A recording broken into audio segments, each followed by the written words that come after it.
Umfelandawonye wenyunyane zezisebenzi ICOSATU ithi yawamukela umthetho ohlongozwayo mayelana nokuthi isisebenzi zicaphune emalini yazo yomhlalaphansi ukubhekana nezidingo zemali. Njengamanje umgcini mafa kahulumeni ushicilele uhlaka lwalomthetho ukuze umphakathi uphawule ngawo. Ukuzokabanzi ngawo sixhumana nonobhala weICOSATU KwaZulu-Natal Edwin Mkize. Asikubingelele sikwamukele indabeni zehora lokuqala emini Gubhela. Sifisa ukwazi ke khabazela ukuthi ngabe niyinyunyane niyavumelana yini nalomthethosivivinya phinde usichazele nanokuthi ke uzosebenza kanjani lo mthetho. Ngiyafisa nje ukuthi ngisho ngibingelele umsakazi ngibingelele abalaleli bakho be-SABC ngibingelele kakhulu nakuwena. Ngiyafisa ukuthi ngisho ukuthi hayi ukuthi siyavumelana nje esiCOSATU nalo mthetho oshicilelwa ukuthi abasebenzi bakwazi ukuthi bathole ingxenye kuma investment abawabekile kuma pensions. Kodwa akona nje ukuvumelana kuphela enye yama campaigns ethu ikakhulukazi esiCOSATU lasibone khona ukuthi i-cost of living ikakhulukazi lento esikhuluma ukuthi indleko zokuphila zikhuphuka kakhulu mawala. Ngakolunye uhlangothi akukho okukhona okubekiwe ukubhekelela abasebenzi ukuthi bakwazi ukuthi bamelane nokukhuphuka kwendleko zempilo. Yikho-ke nje sithe akwazi ukuthi bathi abasebenzi benezimali ezikhona ezibekiwe kuma pension funds. Uthola ukuthi lezi imali ziyasetshenziswa uku-investa phesheya, uku-investa kakhulukazi ekwakhiweni kwezinto eziningi, amabhilidi nama-malls.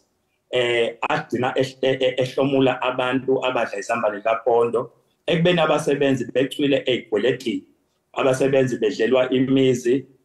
Sibonile msakazi ukuthi even nangesikhathi se-COVID abasebenzi abaningi bagcine beyithola becwile kakhulu ey'kweletini kodwa zibe zikhona iy'mali zabo ezokuma-pension funds. Yikho-ke sithe cha siyafisa ukuthi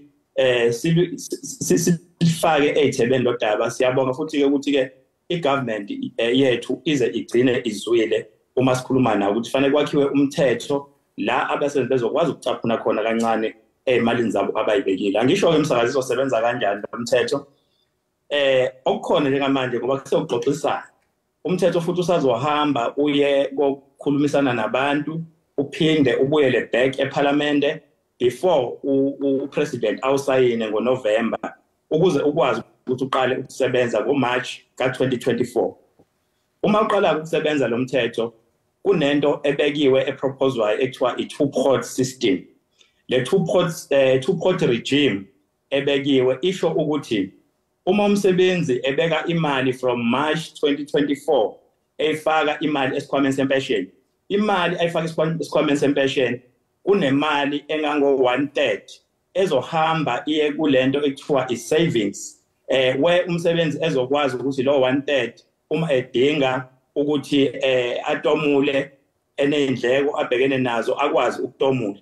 Bese kuba khona u2/3, lo 2/3 uzoba ku-preservation fund la umsebenzi ezokwazi khona ukuthi uma retire umsebenzi noma resigna emsebenzini noma retrenchwa akwazi ukuthi abese nayo imali esikhwameni sempesheni. Enye-ke yezinto esaxoxiswana ngawo kakhulu umsakazi ukuthi kwenzakalani mengabe iqala ngo-2024 ngoMarch. Into-ke khona ebekiwe ukuthi meyiqala ngo-2024 ngoMarch abasebenzi abakwazi ukuthi ba-withdrawe esikhwameni sabo. Njengamanje njengoba ngisho ukuthi saxoxiswana u-treasurer uthi abakwazi uku-withdrawa u10% kodwa igcine ku-25,000. Why kusana le-transition kusamuvelwa kuthini kube khona i-two-pot regime.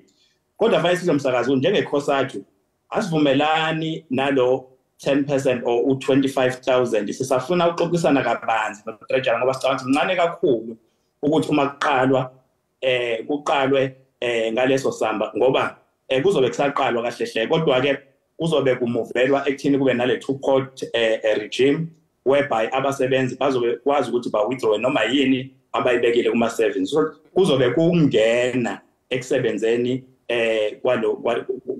kwalo mthetho msakazi. Kuphela siyabonga kakhulu ngesikhathi sakho namhlanje mina. Loyo kube ku Edwin Mkize unobhala weICOSATU KwaZulu-Natal.